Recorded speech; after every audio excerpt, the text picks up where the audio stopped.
Oi Beltalodas! If you're like me and you found yourself wanting a bit more after the conclusion of the Expanse show, then you might be in luck because there's a new story-driven game being made by Telltale, a development studio known for their well-crafted story-driven experiences.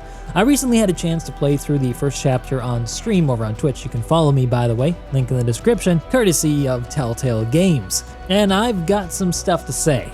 This will be a spoiler-free review, by the way, so if you're looking to check this out for yourself, don't worry. So get beltified in your crash couches, we bout to burn.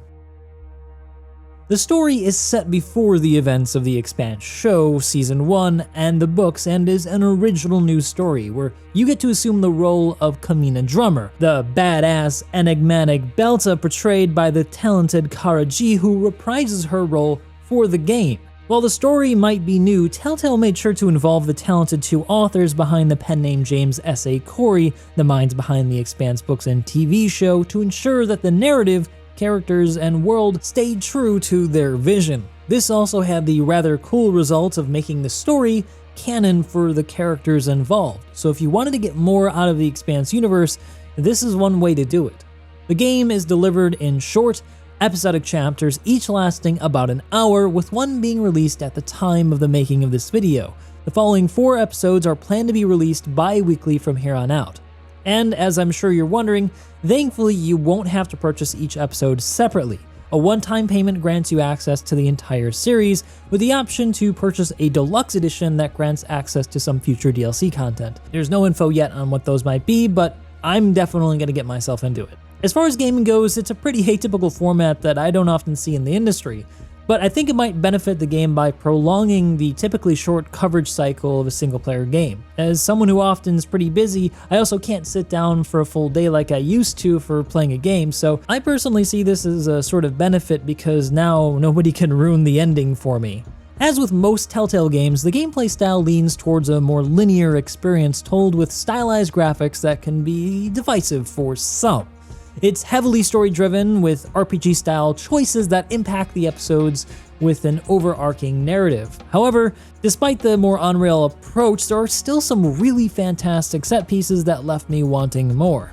It reminded me quite a lot of Star Citizen, and I was told by someone at Telltale that a few developers may have actually been inspired in some ways, especially with the EVA movement mechanics. Which leads me to highlight the movement mechanics of this game. If you've not watched the show or read any of the books, then you won't know that some of the most exciting sequences of both the show and books are the moments where the main characters have to try to navigate the vacuum of space in just EVA suits. These sequences always remind us just how dangerous space is. The show pulls no punches about the physics of space and what we would actually encounter and what dangers would exist. So getting down this part of the game would be really important in making sure that players are immersed in the environment, and I'm happy to report this is one of the strongest elements of the experience. Telltale masterfully considered the design of the EVA mode and mechanics alongside the level design to get you constantly thinking differently than other games you might have played. There was a moment through the playthrough where I had to remind myself that I'm not limited to just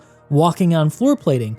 I can float up and walk on another surface to navigate a wreck, and this got me really immersed in the experience. In the end, it wasn't particularly challenging, but it was really exciting, and it's something that I want to repeat. I would go so far as to say is that I actually think they're doing it better than Star Citizen.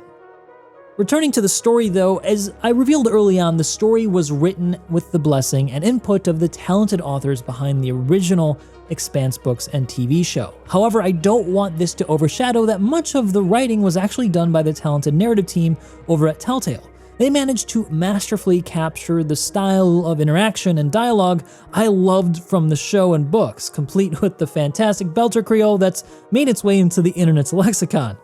I found myself chuckling at numerous points at the banter between the crew and drummer. So far, none of the biomass that's gone through this recycler has been a crew member.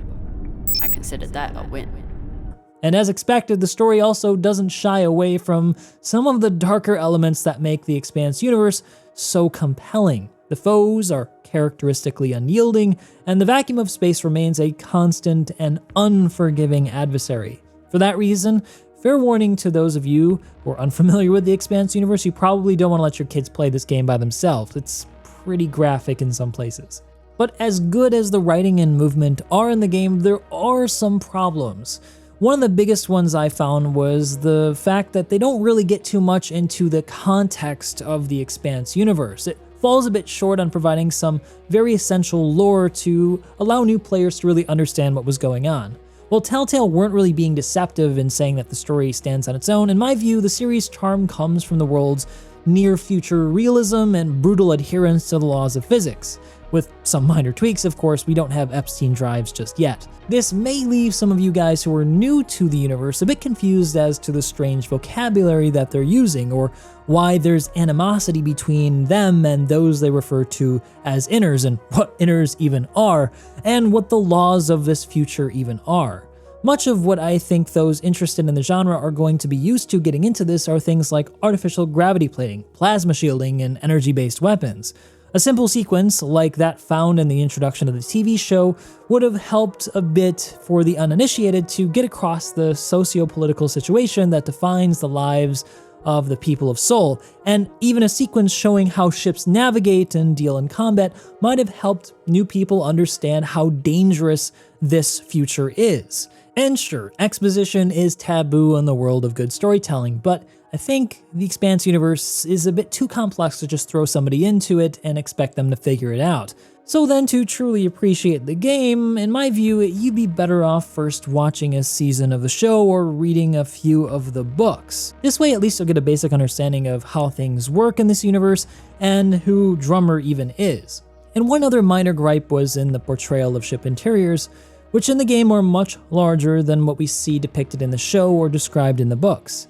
This isn't true for all the spaces that you'll see in the game, but at least for the main hero ship it is. But despite these shortcomings, none of them overshadow the success of the experience for me. Telltale gets the tone, the dialogue, the story just right, with the right amount of darkness to remind you that this isn't your utopian idealistic Star Trek future.